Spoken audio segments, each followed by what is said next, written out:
Si Ontiveros, ngayon ang pinupukusan nila na ipa-inhibit ho, mga kababayan. Oh, ibang klase. Ano po?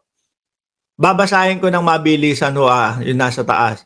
Ontiveros must inhibit in trial if Duterte allies are asked to do so. Kapag sinabi daw po, mga kababayan, o pag gusto daw pong ipa-inhibit ng Duterte Black o nila Bato de la Rosa si Ontiveros, dapat i-inhibit daw ho, mga boss. Baliktad ano? Si Senator Ontiveros po gusto, mga kababayan, na maiparinig sa atin, malaman, gusto yung transparency. Mailatag po yung impeachment trial para naman po hindi nangangapa ang mamamayang Pilipino. Mga bossing, no? Kung saan po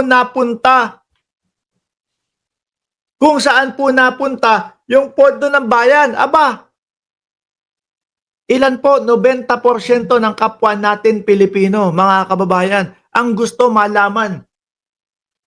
Ang gusto matuloy yung impeachment. Tapos si Ontiveros pa, na isa po sa gumagalang doon sa konstitusyon ng Pilipinas, ang posible pa nilang ipa-inhibit, di wow na lang.